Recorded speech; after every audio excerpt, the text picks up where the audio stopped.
Hello, hello, hello, you amazing, incredible, delicious, magical, fantastic, masterful coach, you. Yes, you. Look, I know you're watching this specific video because you're looking at getting hours for your coaching, you're looking to get hours likely for your credentialing, you're looking to get practice time. So you may be thinking, hey, maybe I'm not that good of a coach, or I still have a lot to learn, or yes, of course you do.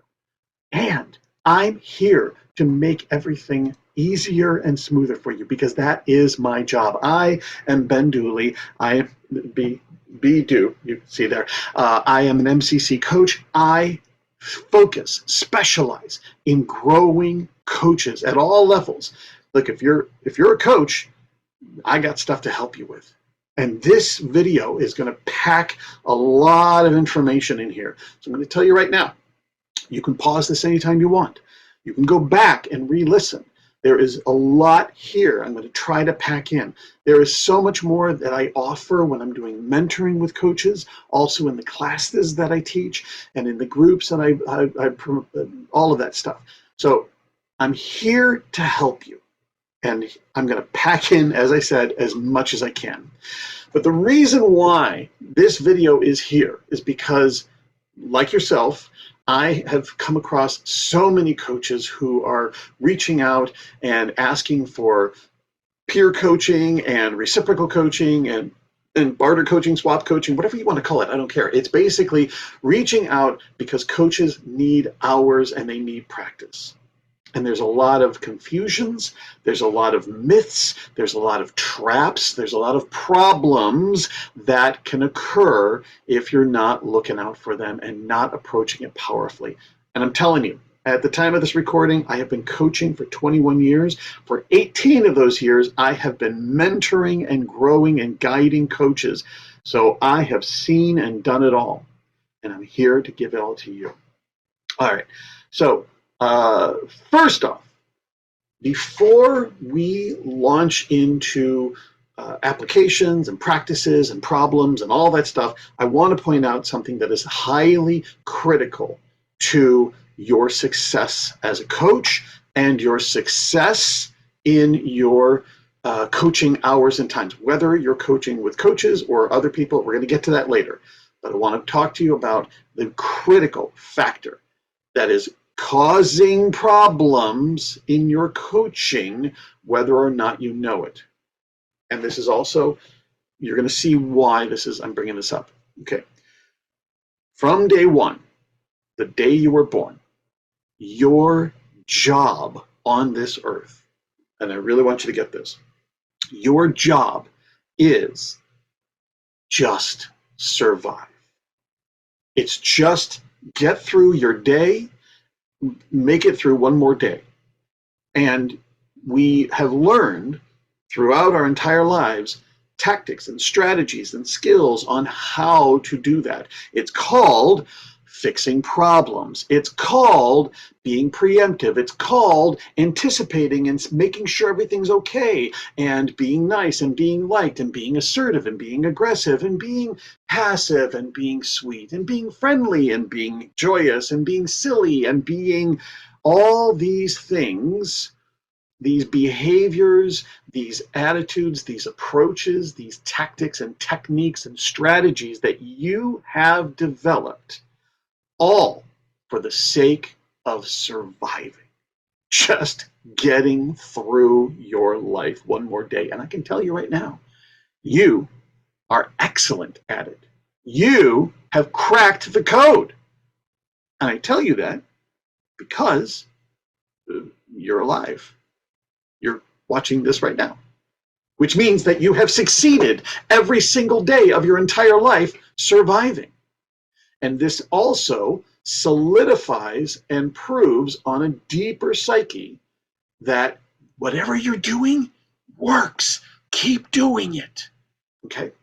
So this is all that human part of you that just is here to survive. And it's constantly on the alert and looking around and seeing, well, is there anything I need to survive on? Is there anything that's going to be a danger and a bad thing and uncomfortable and ooky and weird and anything potential so that I can pull out my little bag of survival tricks and make sure I'm surviving and safe and alive and keeping it all good. That is your human job. Your absolutely numero uno, number one prime directive every day of your life. Now, that's not what you're actually here for. That's not. Because what you are here for is to create change, to help stretch and grow, to discover new things in your life.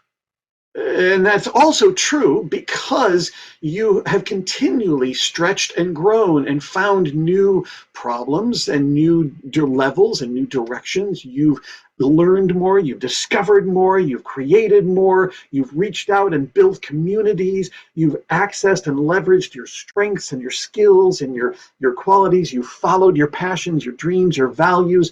All of that stuff is not surviving. It's thriving. It's tapping into that richness of life. That's not your human job. That's your soul, your spirit, your inner self, your bigger purpose. That's what you're here for. And lo and behold, what part of you gets to do the coaching? That is the crux. Now, ideally, it's this powerful you, this rich, beautiful wisdom and moving forward and creating and growth and discovery and the richness of life and love and values and all of that. That part of you that in the class that I teach, the Fast Path to Masterful Coaching, we talk a lot about this. We dig in deeply to this inner coach or this coach within, but you can call it many other things. Your inner wisdom, your inner soul, your sacred self, your higher self, your Holy Spirit, your inner sage, your power within, your leader within, your doesn't matter what you call it.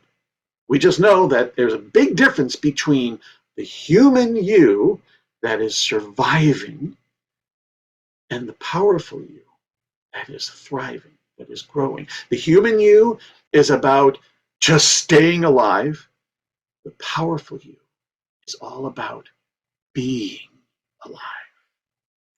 Powerful. Okay, that is the dynamic that is always present. Now, here's what happens in your coaching.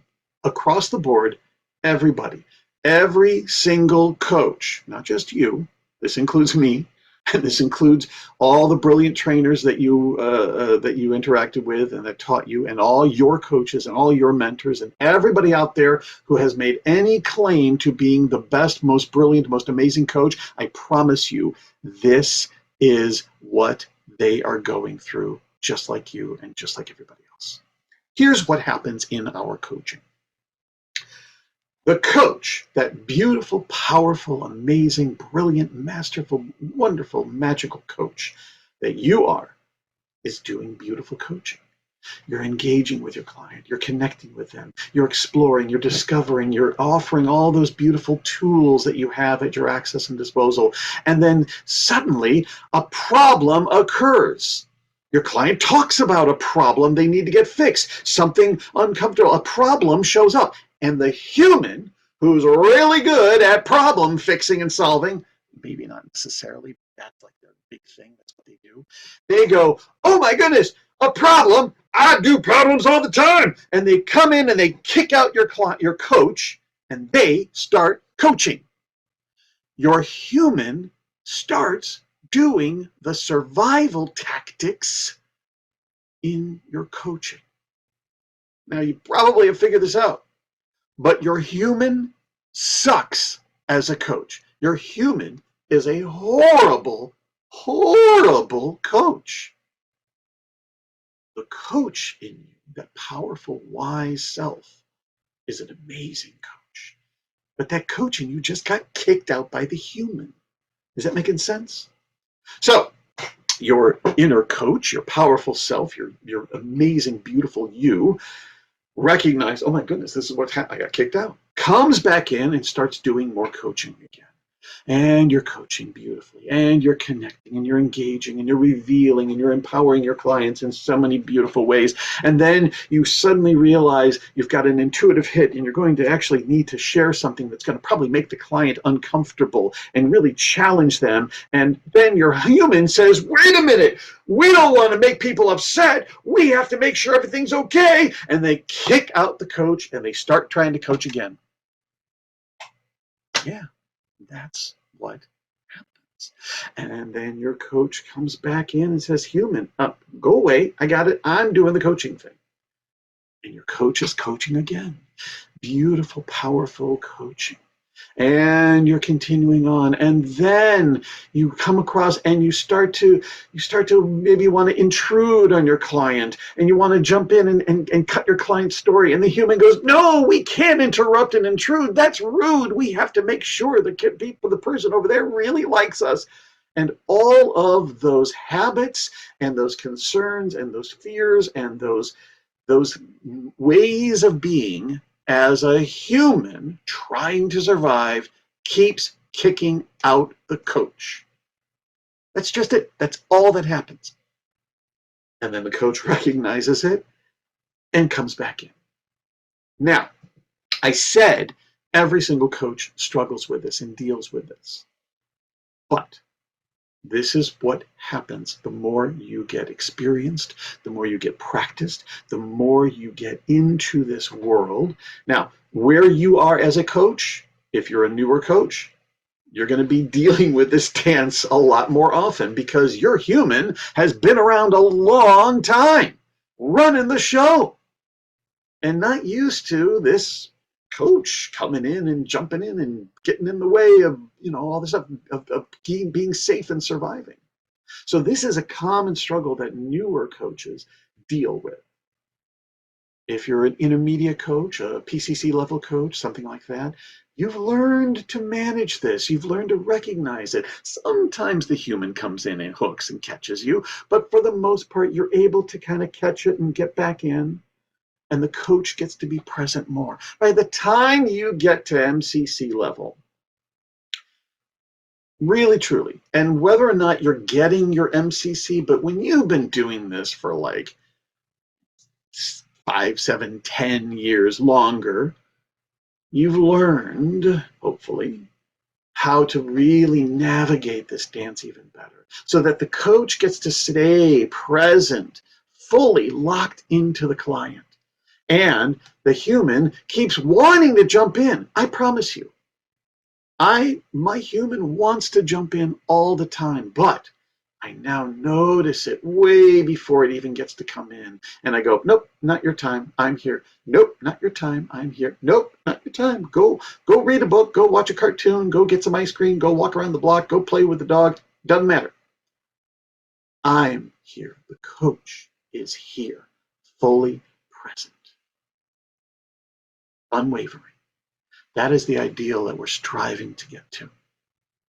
Before we get to mastering the core competencies, before we get to being brilliant in your coaching skills and your model and design, before we get to anything else, it's just about learning how to navigate that dance between human and the powerful inner coach. This is the dance. This also is critical to the topic that we're talking about, which is why I took this time, about 20 minutes or so, to talk about this, because I'm going to get into now a deeper reality about getting your coaching hours. And there's peer coaching. There's problems that come along with peer coaching. There's some benefits, but in my experience, it's kind of doesn't outweigh. So first off, as I said, I don't care what you call it, peer coaching, reciprocal coaching, swap coaching, barter coaching, trade-off coaching. I don't care if it's just two of you, if it's triads, if it's groups that are all just bouncing and coaching each other. Absolutely. There's a couple of benefits here to this. Now, first off, the purpose of this is simple. It's just to fulfill coaching hours. That's probably been in your requests. Hey, I'm trying to get my final 100 hours. Hey, I'm trying to get my final 500 hours. Hey, I'm trying to get my 2,500 hours for MCC. Hey, I'm just wanting to get these more hours. It's also just a nice, easy way, not just to load up on hours, but to get some practice. Hey, I need some coaches to practice stuff with. I'm going to talk about that in a second. There's also some additional benefits that typically come along with this approach of peer coaching, which is you're also going to get some free coaching, some good coaching because you're working with another coach. So you may have problems, you may have issues and topics, and this is a way to get your own stuff taken care of too. There's a little bit of a problem there in that the main purpose often is about you being the coach, which makes it harder for you, the human, to jump in and be involved. Hopefully it'll start to make sense.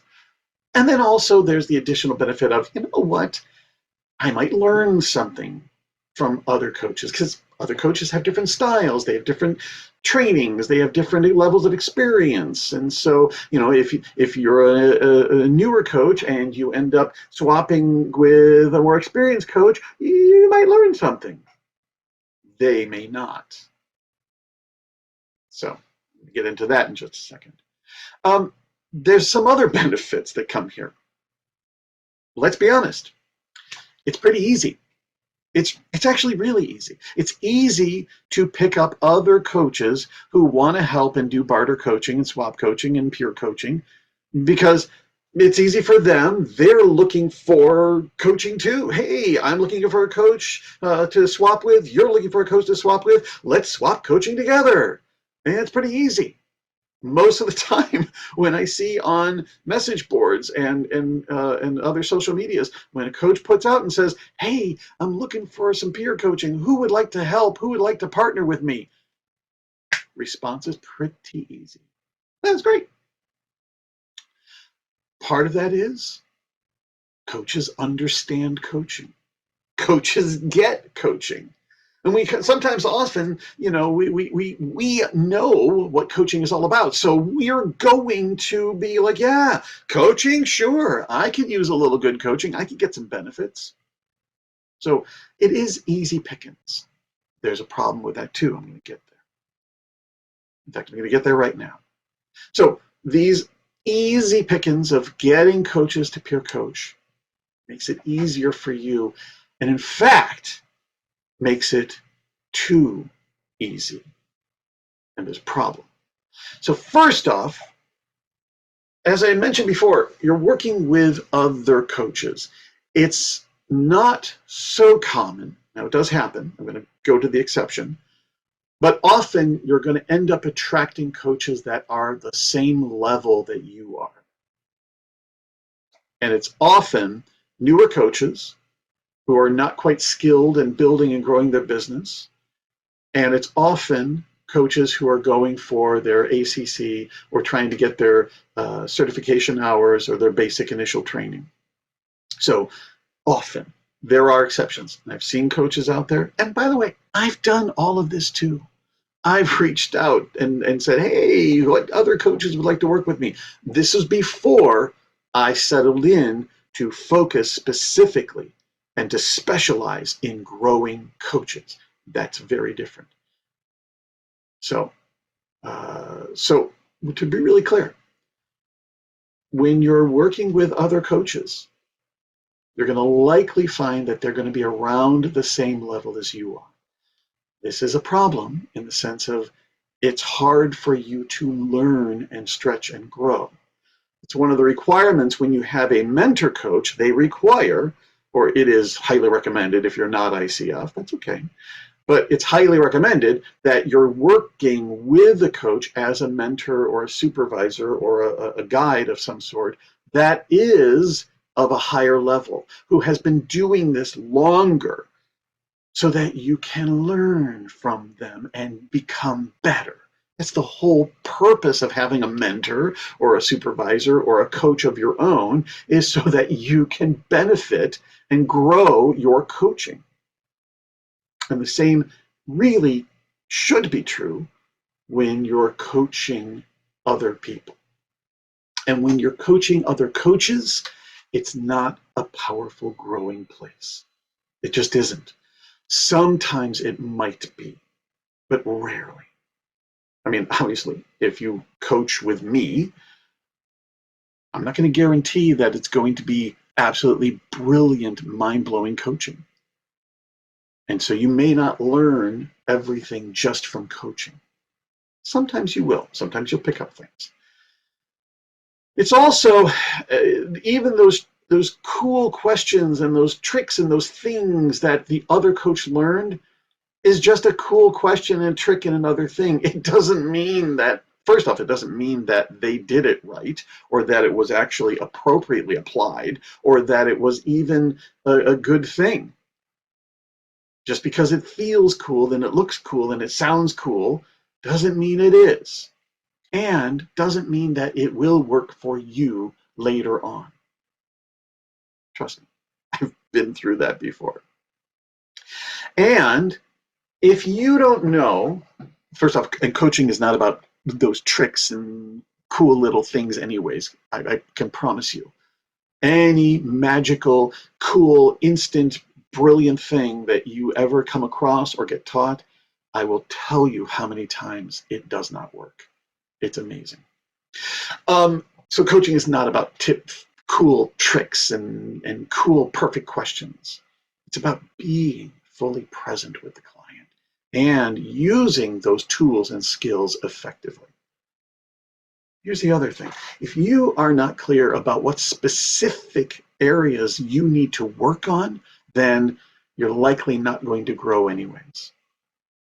So now we get to even more insidious, nasty, bad problems when you're coaching other coaches.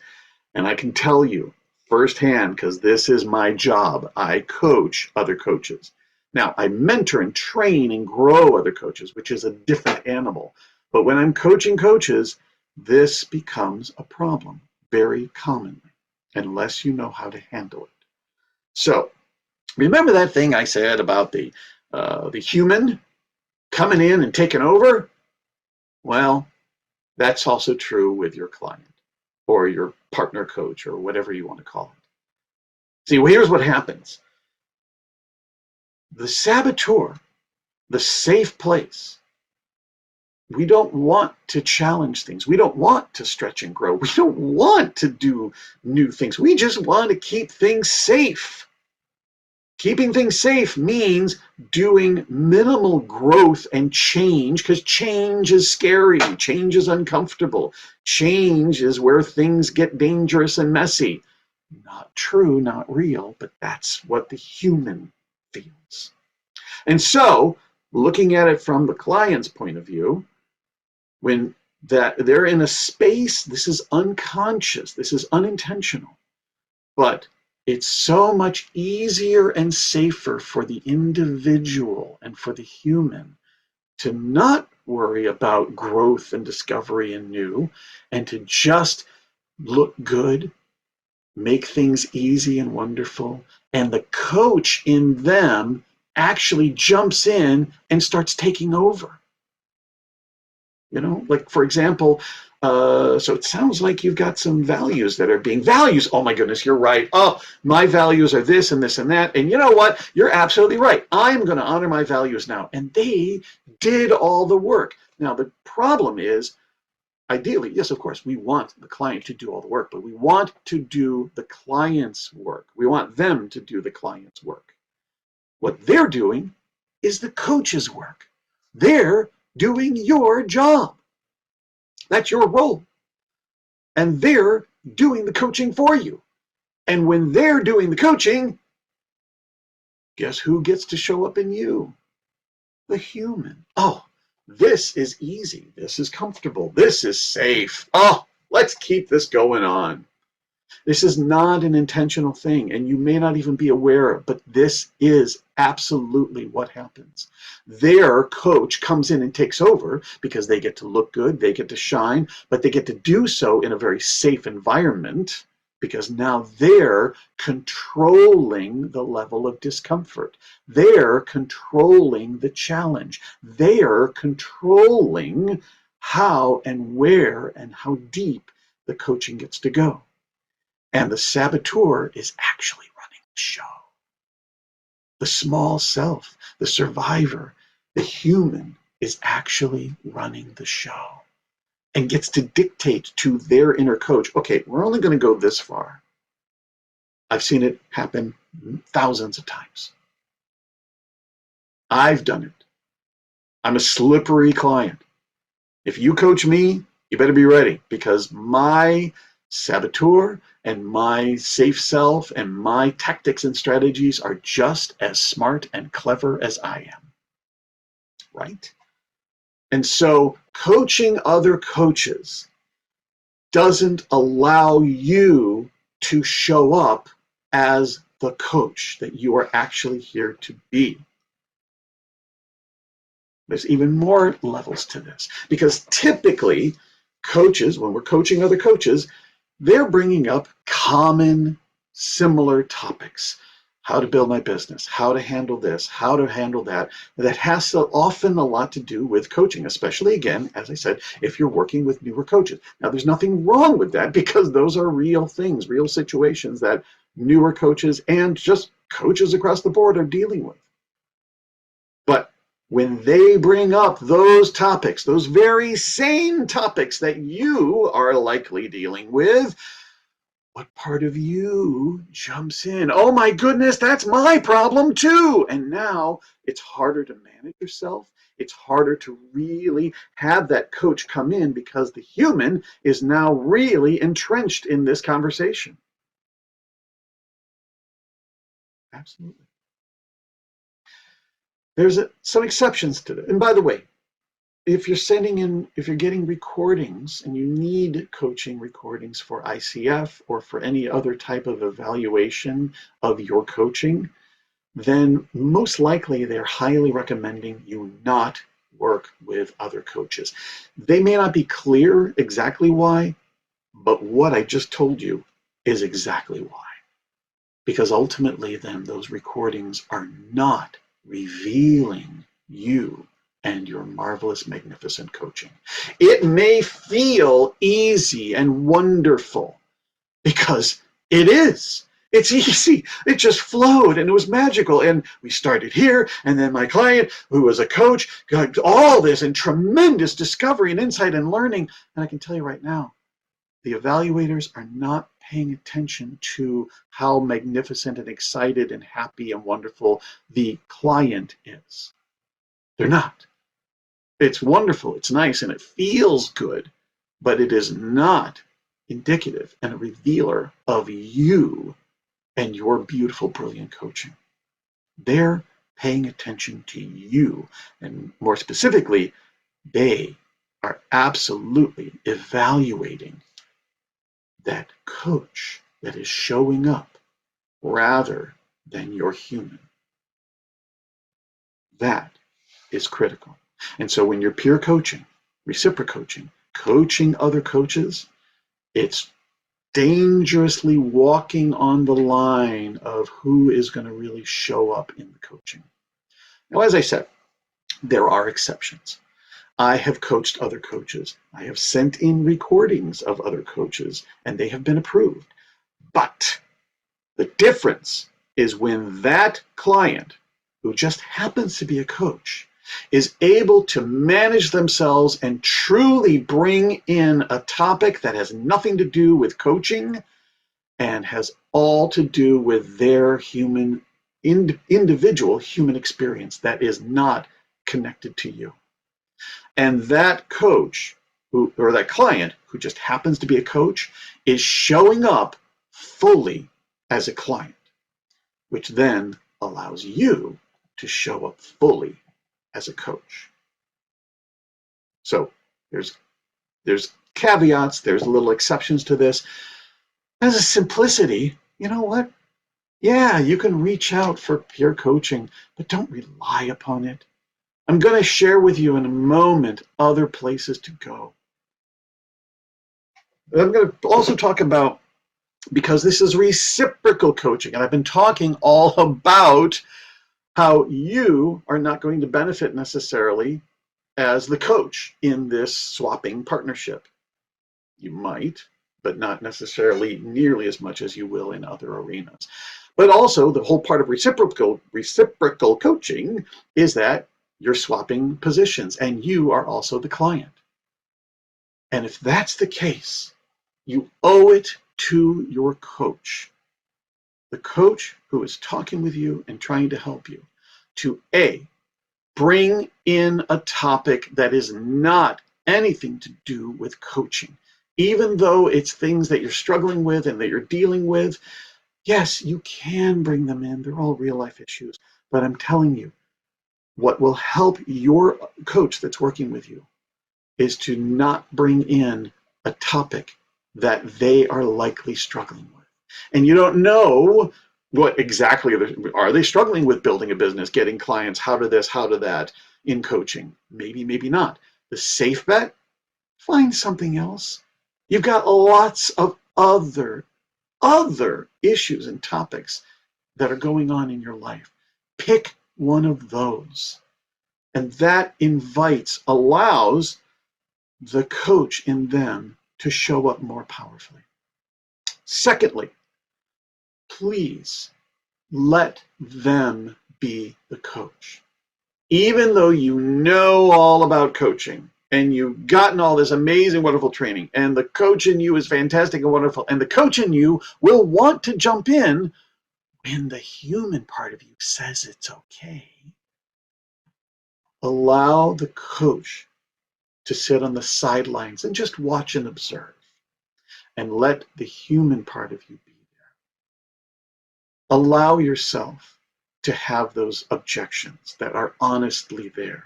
Allow yourself to be stuck and frustrated and human. Allow yourself to be scared and uncomfortable. Allow yourself to be happy and excited and engaged. Allow yourself to be, creatures of habit, and to be concerned about failure, and to be stuck and stopped, and all those things that you experience with your other real clients.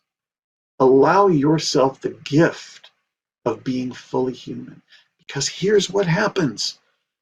The human, if you're coaching other coaches and you're a coach, the human in you kind of gets to hide back and kind of pull the strings and shove the coach in front and take over the coaching, right? I said that before.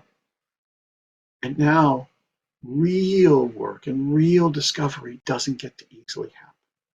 Yes, sometimes it does. Sometimes it's absolutely very helpful. I have coached so many coaches that their coach comes in and jumps in and takes over, and they still get wonderful value out of it. I'm not saying it doesn't. I'm saying it actually makes it harder, and it often dilutes it. And why would you spend all of this time and energy going for maybes when there's so much more waiting for you? So that's where I get to take you now. I hope all this is making sense. If you need to pause and take notes, go ahead. Remember, I'm not saying don't do peer coaching. In fact, I'm going to give you another benefit and reason for why and when you can do peer coaching. Because peer coaching is fantastic when you are trying new things. When you have gotten a new tool, a new insight, a new skill, a new awareness from your mentor, coach, class, something that you're like, oh, I need to try this. You have an awareness and an intention of bringing in something new that you're uncomfortable with because it's new. Or you're breaking habits, or you're kind of stepping out of a comfort zone, or whatever that is. Working with another coach is fantastic for that. Why? Because they know what you're going through. They're willing to be a little more forgiving. They're willing to even kind of ease off and let that coach show up so that you don't have to work so hard at being a brilliant coach. so you can focus on the new task, tool, area, stretch, place, edge that you're in. You get that? You actually get to have a partner in trying new things. I tell this when I'm working with coaches and certification all the time. Here's how it breaks down. In class, you're learning something. You're learning new tools and new things and new levels and layers. And then when you're in your dyads and triads in class and you're coaching each other in practice coaching, let go of trying to be brilliant, amazing coaches. Actually build in permission. Do I have your permission to try some new stuff? And let that coach go, yeah, because they're going to love new stuff. And then you've got permission to be messy. You've got permission to bomb out and to get totally, and oh my goodness, that was a mess. And we got nowhere. And in fact, that was horrible, bad coaching. And it's okay because you're in partnership. That's when peer coaching and reciprocal coaching and all that coaching is really a tremendous gift. Because now you can step out of your comfort zone in a safe environment and they are supporting you. And likewise, you get to support them. But when you step out and start doing real coaching with real people and real clients, it doesn't always feel so safe to try new things. And so we hold back from doing that. You get the difference. Peer coaching, coaching other coaches, great for stretching your wings, trying new stuff, really going for it, and being willing to bomb out and make a mess. Coaching clients, absolutely. That's courageous coaching, and that's really stepping out, and our clients are needing us to do that. But that's a muscle that needs to be built, and it may not be present in you yet.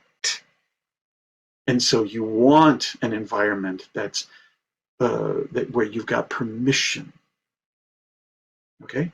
Now, I keep saying, oh, well, you can coach other coaches, but I don't recommend it. Well, who else do you go for? And you may be doing this already. You're only watching this because I sent you this or you came across this because somehow there's a coaching peer coaches. So I'm not saying you're not doing this. I'm just saying you need to do more of this and less of that. Because where your clients are, typically, you're not coaching coaches. If you are, that's a different conversation. And hopefully you've got skills and things that are of benefit to those coaches, that there's a purpose and reason for coaching coaches other than it's easy. Because I already told you how it's actually not, and it's not as helpful as beneficial. It's easy pickings, but it doesn't make the coaching better, and it's not necessarily helpful.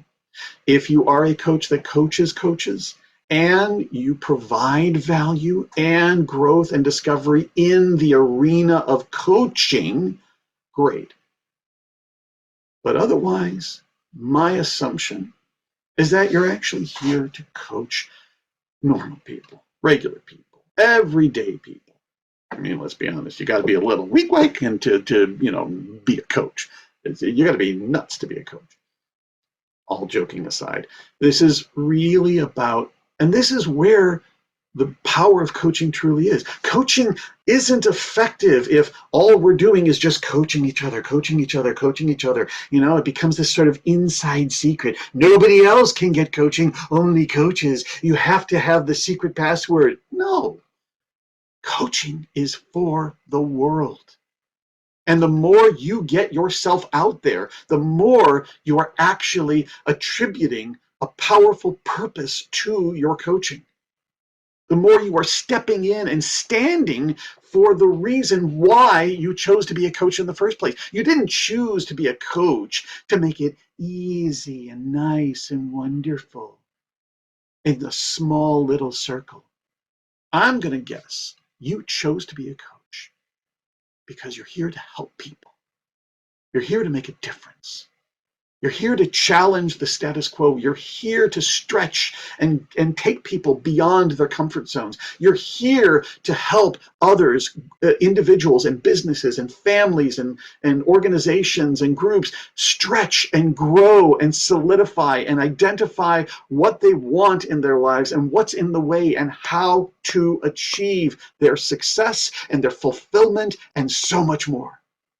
That is what you're here for. Some version of that. And so you're doing yourself and the world a slight disservice by taking that easy route and just coaching other coaches. Again, just coaching other coaches. So if you're reaching out for coaches and doing peer coaching, that's fine, but also go everywhere and anywhere else. Where are your, and this is not about building business. This is about, because as we said, the whole purpose of this is not business building. This is not building a mega $1 million coaching practice. This is about knocking off hours, possibly getting recordings, and getting some growth and experience and discovery. That's why you're reaching out to get peer coaching. So that's why we're talking about this. And where can you find other people, other than coaches, that you can get those hours and that experience and that growth and those recordings and all those other benefits? And it is anywhere and everywhere else. Yes, your friends. You've got tons of friends. And they probably have no idea what it is you do. They just know you're doing this coaching thing. Or maybe they have a sense of coaching, but they don't really attribute and get a sense that it's something they could benefit from. Reach out to them. Yes, I know you probably got trained, oh, you're not supposed to coach your friends. Well, yeah, there are some problems that come along with that. But if we're talking about a simple one-time, help me get some hours, as you did with this peer coach. You're not setting up peer coaching for this long-term contract where you're going to get like 150 hours. You're setting up these peer coachings for like a quick little gimme one-timer. So you get to offer your friends a single coaching session. You get to offer this to family members, friends of friends. I mean, the wonderful thing about social media and Facebook is that we all, I mean, I got like 3,000 people that know me and like me. I don't know who most of these people are, but we're connected and they know somebody that I know. Same thing with LinkedIn, same thing with all these other social medias. That's why they're called social media. It's all about how are we connected to each other. And they're all viable resources to reach out to. If you have another job, coworkers. If you belong to social groups and organizations, there. You've got neighbors and neighborhoods and people who live in your area. You've got local businesses. Go to your downtown area or where local shops and restaurants are. You've got anywhere. Where are your people? Open the door and look. They're there. Now, I know you may be uncomfortable and, oh, I'm uncomfortable asking. Let's make it easy. So first off, we're going to build up some attraction. Just put the word out. Pop it up on social media. You've got tons of people on your email list. You've got other sources where you're connected to people. Tweet, TikTok, Instagram, Alignable, doesn't matter. There's all of them and there's more coming out.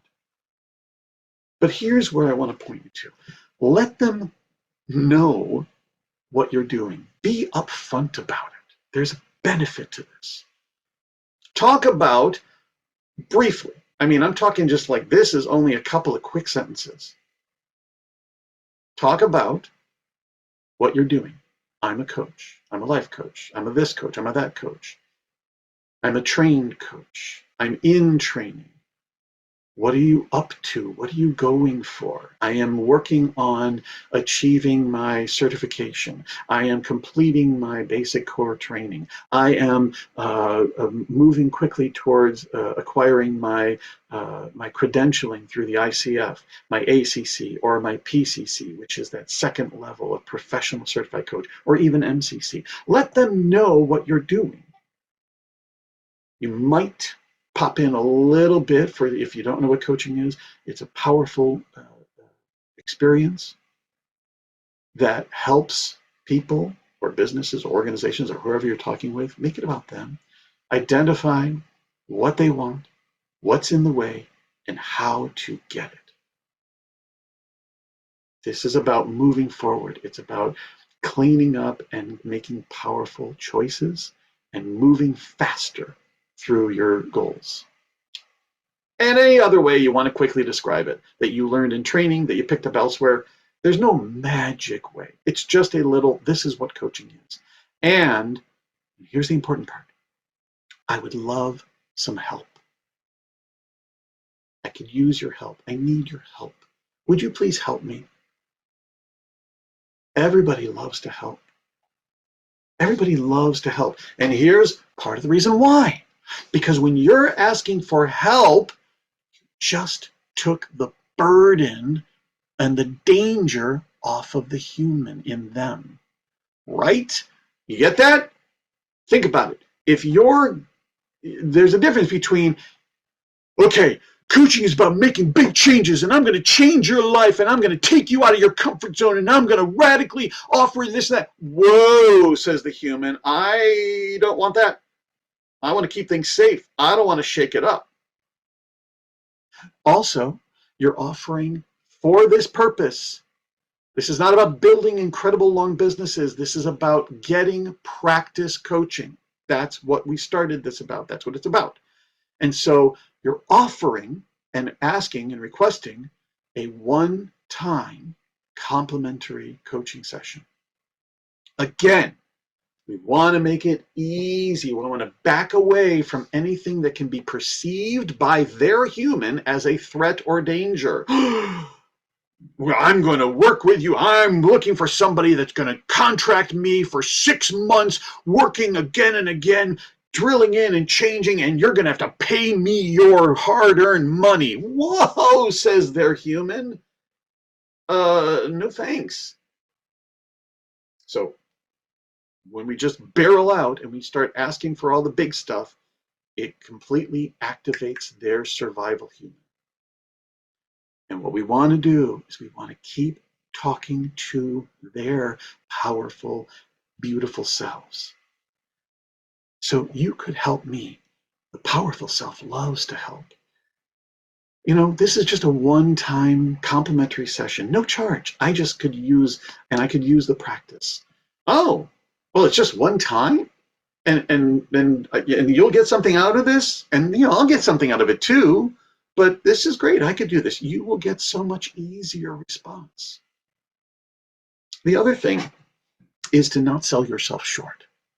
Again, we go for peer coaching because it's easy pickings. It's safe, but it's not contributing to the world nearly as powerfully. And you are a powerful coach. I started this recording by saying you are already an amazing, brilliant, incredible, delicious, magical coach. And I don't know what level you're in, because this is a video and we're not talking directly, but I do know you are that coach. And I know that's true because you're watching this video. This video is not for people who have no idea what coaching is and that coach does not exist within. This video is for you because your coach has already been woken up and activated and present. So that coach is what I'm talking to. And that coach is skilled. You actually have gifts and benefits and knowledge and wisdom and tools that the rest of the world doesn't have. The problem is that they don't know that they don't know, and they don't know that it can be better, and they don't know all these things. And so that's where it gets to be sometimes a tough nut to crack. But I can promise you, you are absolutely worthy and capable of coaching other people other than the safe, easy other coaches. And the world needs you. The world needs you to go out and show up as a coach. So hopefully this makes sense. I know this has been a lot, and we're coming up on an hour. There's so much more. Come to the coaching skill, come to my website. Look, I got this thing behind me, Be Do. Wait, Be Do. And that's the website, bedo.org. There's tons of things here. Look, I've got videos that take everything I've talked about, but goes deeper. And also how to prepare for your ICF exam powerfully, and how to accumulate and get those amazing recordings, right? Because if you're coaching real people, non-coaches, that's going to be so much easier to do.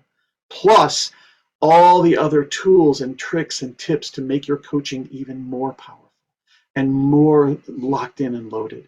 This is just debriefing and debunking and demystifying and clarifying and solidifying how and when and why to do peer coaching, and how and when and why to not do peer coaching, and where else you can go to make your coaching journey even more powerful. Come back, come to bedo.org, contact me at ben@bedo.org, and I'm here to help you. I'm here to help you truly be the coach you are here to be, and that the world is waiting for. Don't make them wait any longer. Start showing up now. And I'm here to help you. Until then, I wish you tremendous success in knocking off all your hours. I wish you amazing ease in stretching out and trying new areas. And by the way, if you're reaching out to other non-coaches, that's also challenging you to work your general marketing muscles and your coaching client attraction muscles and your business building muscles, but in a safe environment. So that your human is not freaking out. Oh my goodness, what if this doesn't work? And what am I doing? How do I do this? Like, you just, no. I'm just asking for help. I'm just asking for a simple one-time coaching complimentary call where I can just kind of load up and get a couple extra hours, meet new people, discover new topics, new levels, new angles, new styles of people, new ways to interact. That's going to instantly stretch you as a coach. You're going to grow in amazing ways by coaching non-coaches. You're going to be forced to step. I know I was winding up, but I got to get this. It's going to force you, because they don't have an inner coach, so they can only bring their inner client, their human, which means that you have full space to then step in as the coach. So it's going to allow you to stay in that place much more better. And plus, they don't know coaching. They just know their lives. And so anything you do, you can hold the assumption there is value and impact from it. I don't have time to go in. Contact me or go to my website. You'll see tons of resources there about how to structure and design a skilled and powerful coaching session so that you can get even more value. But you're going to notice, you're going to discover a niche by coaching non-coaches. You're going to discover so much more. You're going to grow so much faster. You're going to work your muscles so much deeper.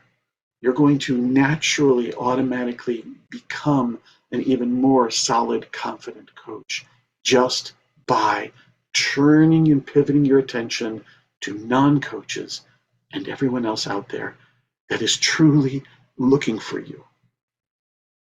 And you have to just show up. Okay. Now for real. Contact me. Go to bedo.org. Contact me at ben@bedo.org, as in being and doing. Being a powerful coach, doing amazing, powerful coaching, having the powerful, successful coaching business, practice, impact that you are here to have. Thank you so much for watching this. Share this with other coaches. It's okay. I'm here to help. But most of all, come back and let me help you grow bigger and stronger. And until then, I wish you wonderful, magical, beautiful, exciting, and you're moving faster towards your masterful coaching. All right. Bye-bye. Hey there, you beautiful, amazing, fantastic, delicious, razzle-dazzle, and masterful coach. Yes, you, masterful coach, because you're watching this, which tells me you are a masterful coach. There's more to learn, and that's where I come in. Go to bedo.org. You'll also see it right here. And go to bedo.org, and that's where you're going to find tons of other materials, resources, videos, recordings, audios, free calls, free membership level, tons of stuff, incredible amounts of materials just for you. Regardless of whatever level of coach you are right now, you are going to find tremendous value and resource. And it's all here at bedo.org. bedo.org. Go check it out, and I will see you there. Bye-bye.